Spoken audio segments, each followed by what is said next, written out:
afternoon, everybody. What I would like to talk to you about really is of best practices in competing, particularly in the logistics area. But a brief word about basically, this is a procurement and supply institute of Asia. We operate throughout Asia and the Middle East. We basically about uplifting the profession of procurement and supply chain throughout Asia and the Middle East. I personally, in the last year, have done training in Japan and Taiwan and in China, Malaysia, Indonesia, and of course in Thailand and also here in the Philippines. Charlie, who Richard alluded to, he was also brave enough to go and do some training with Asia Cell, which is part of QTEL Communications, up in the northern part of Iraq. So we really do try and cover the whole of Asia and the Middle East. The type of things we do are really, we're interested in best practices, professionalism, conferences, ethics program, C-level forums, and so on. And I won't go into detail of it, just to give you a sense that we are a non-profit organization involved in education, certification, running educational conferences. And we actually reach throughout the world. Recently, we've been drawn into both Kenya and South Africa. Charlie Villasenor is actually right now delivering a presentation in the Caribbean where we're establishing a branch of PASIA. The same thing is happening in South America. So the work that we're doing has been appreciated and we've been pulled into various other parts of the world. So there's some hot factors at work with regard to logistics and supply chain. The first one is the shifting economy. And by this I mean that by the year 2030, 2/3 of the world economy will be in Asia. That's up from about 1/3 today. So you can really see that almost as a tsunami, economic tsunami coming to the east. And that's making a big difference. The other one is inter-Asian trade. The economic growth in the east is not necessarily going to come from east-west trade, but basically will come largely from inter-Asian trade. And then the final one, which we heard this morning or this afternoon a little bit about, was ASEAN integration. And these are providing challenges for supply chain professionals. Just a brief word about the ASEAN. There are 10 countries involved in it. I think you're all familiar with it. Some of the factors about ASEAN: 600 million people, approximately 9% of the world's population. You can see the GDP and trade, FDI. In 2013 alone, ASEAN countries had a combined growth rate of about 5.1%. And the intra-ASEAN trade, even though I heard earlier was only 24% of GNP, $600 billion. So there's a huge opportunity there. But the demands on the supply chain are heating up. Firstly is the increasing integration. We've just heard a talk about managing the flow of information and money and buying and selling. That's happening. That's one of the big changes. But warehousing, connecting warehousing to the rest of the supply chain, getting procurement to come out of the office and actually be part of the supply chain, and so on, is causing this huge integrated supply chain move and absolute essential need. Then inventory management is something that most of our clients are talking to us about. They're talking about long lead times and how do we manage inventory with that. Can you help us? Can you show us how we can manage our inventory better? The other one is higher customer service and shifting loyalty. So people are demanding things faster, both logistics and reverse logistics wise. Rapid new product introduction. You know, my cell phone, which is an iPhone, I was very happy with, but now it's out of date already, and I haven't even had it for 2 years. So we all got to suffer from this. And I don't know what I'm going to do about the Apple Watch, whether I'm going to get one or not. Not quite sure how it's going to fit in. And then, of course, stronger supplier relationships. Supplier relationships are really a key competitive advantage in the supply chain. And how to manage them, how to structure them, how to contract them, how to set KPIs, how to manage when things go wrong, is putting a lot of pressure on the supply chain. And then sustainability comes into the picture. Sustainability has been having a definition that's sort of been moving, but recently it seems to have gelled to include economic sustainability, environmental sustainability, the CSR factors, and also ethics. So that seems to be the growing definition of sustainability. And then risk management. It was interesting in talking to some of our clients after it was both, first of all, the tsunami, and then secondly, the floods in Thailand. And one company in particular was saying, you know, Dennis, we were quite comfortable when the tsunami happened from a risk point of view, because we opened our drawer and we pulled out the book and we followed what we had to do to manage the risk. But at the end of the day, what we forgot was that our suppliers have suppliers and their suppliers have suppliers. And we got caught because our second and third tier suppliers were geographically all in the stricken area. And then finally, technology, and I won't go into that a lot. I'm sure you all understand things are changing very dramatically there. These are the areas that really are the focus for the ASEAN integration: electronics, air travel, agro-based, textiles, globalization of healthcare, wood-based, rubber, logistics, obviously, and tourism. And underlying all of this is going to be a freedom of movement of talent. So acquiring and holding on to talent is going to be an increasingly difficult thing going forward. PASIA does a couple of things. We do public training, probably run about 6 public trainings every month. We do in-house training, and again there, last year we averaged about 8 training events a month throughout the year in different countries. And the question I often ask people is, what's common with these people? Nurse, doctor, electrician, and lawyer. They all have to be certified. But when you have a look at these folk, what about warehouse managers or demand planners or logistic managers or procurement officers? They don't need to be certified. You can just hire them, look at their experience, and say, okay, you've got the job. We think that is a higher risk for the logistics, for supply chain generally. So we're very strong on promoting certification.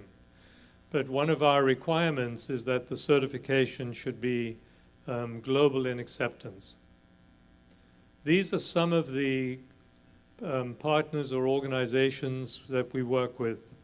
If you start at the bottom, the American Society of Transportation and Logistics, APEX, which is really your major operations management trainer throughout the world, WERC, which I'll talk about later, the International Trade Center, the Institute for Supply Management in the States, the International Federation of Purchasing and Supply Management, and then 2 major certifications, CSSP and CPWM, which I will talk about briefly. CPWM is really Certified Professional in Warehouse Management. And it has 3 levels. It has training, which really covers basics, and then intermediate, and then leadership in warehouse management. But what I want to talk to you mainly about is WERC. This is the Warehousing, Education, and Research Council based in Chicago. And basically what they are interested in is 2 things. One is benchmarking best practices, and the second one is doing audits or helping warehouses get to the state of being best in the world. So the first thing they look at are metrics or benchmarking, and they constantly do a study. In that study, they are talking about something like 155 different measures that they look at, from everything from, I'll show you a few examples in a minute. What they do know is that if you improve processes, you will improve metrics, and ultimately you will improve the bottom line. But they are aware that it doesn't help just to have metrics. You also need to have the qualitative aspects of how a workshop is managed. So these are some of the metrics that they benchmark. On-time shipments, lost sales, percent of SKUs stocked out, dock-to-dock cycle time in hours, peak warehouse capacity used, material handled, damaged, and percent of orders for on-time delivery. They also have many more. For those of you who are speed readers, you can read these. I'm certainly not going to go through them. But just giving you an idea that they collect the metrics on this, looking at what are the best practices associated with the best metrics. And then they put together a certification program. So in addition to the metrics that they will collect, we also collect qualitative practices against these high-level aspects of warehousing, but underneath it are a total of 114 different best practices. And for each one, they get rated either as poor, inadequate, common, good, or best practice. Here's just one example of it. For example, inspection, a real poor practice would be no inspection process at receipt. The best practice would be inspection process results in quarantine, immediate notification to suppliers and carriers, and initiates a return process. And then other warehouses might be somewhere in between those two extremes. So for each of the 114 different practices, these are looked at and we score them based on where they are. This is how the process works. You apply for it, there's a pre-audit survey, the on-site audit, the delivery of results. And then the most important piece is actually a process improvement workshop where we work with the folk in the workshop so they can decide where they want to go next. And it's, we have a way of actually telling them which practices, if they improve them, would impact their bottom line best. So delivery of results for each one of them, we give them a score. We actually give them an overall score and compare it we look at a gap analysis between best in class and where they are.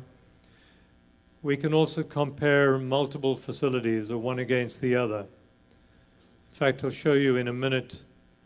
And then the improvement workshop, we look at the gaps that are possible, we identify the improvement targets, and then we actually compare to tell them where are you going to get the best results bottom line. We're not in the field of saying everything you've got to do best in the world. And this is basically a checklist that we use for each one of the opportunities to work out what's the value of improving that. Because if there's no value to you, what's the point of doing it? This is just a very brief case study, which is Starbucks, together with a 3PL provider, OHL. So they started off with 5 facilities, and they did audits for all 5 of them. And then they were able to compare actually the 3PL facilities against Starbucks' own facilities. And they created basically a single shared report and then decided what they were going to improve as they went forward. CPWM is basically for warehouse management, and it's a certification that you really are qualified. You understand the economics, you understand the processes, you understand all aspects of warehousing. It focuses on improvement on efficiency and productivity, improvement on quality and accuracy, reduce lead times, workforce management and availability, health and safety, and also the effects of the environment. There are some eligibility requirements. There's a process where you can either do an exam or actually undertake an improvement project and have that approved as proving that you know what you're talking about. And this here are basically, again, for those speed readers, you can look at it, but it's basically the essentials of warehouse management is the first training they go through, then advanced warehouse management, and then finally leadership in warehouse management, where you're really looking at performance, warehouse cost, resourcing a warehouse, what the warehouse in the future might look like, and so on. The last one I just want to share with you is the American Society of Transportation and Logistics. They were started in 1946. They basically interested in certifying people in this profession. In the United States, the training is mainly done through universities. And the role of ASTNL is to accredit and certify the university course as meeting the standards that are necessary. The two programs that we run here in Asia is the GLA and the PLS. The GLA is a basic course, entry level, and it's got workplace essentials, supply chain management, transportation, warehouse, computer systems, safety awareness, very much basic, ideal for anybody who wants to get into a warehouse. And then the other one is the PLS, which is a mid-level certification. And this covers a lot more: logistics and competitive strategy, customer value, performance, creating responsible supply chain, and also strategic lead time management. So you can see it gets into far more detail. That's what I wanted to share with you today. And just wanted to leave you with the thought that as we go forward in supply chain, from demand and supply, from operations management, from procurement, to warehousing, to logistics, to transport, and so on, the more confidence you have as people in the industry with regard to the competence of your people, the more competitive you're going to be able to be. And we think that we know what's happening in other countries, particularly Malaysia and Indonesia seem to be doing a lot more training than they were just a few years ago. So we think training and certification, which is simply giving you an assurance that that person has learned what they need to learn, is a competitive advantage. And thank you very much for your time. And I know we're going to be having questions later. So thank you.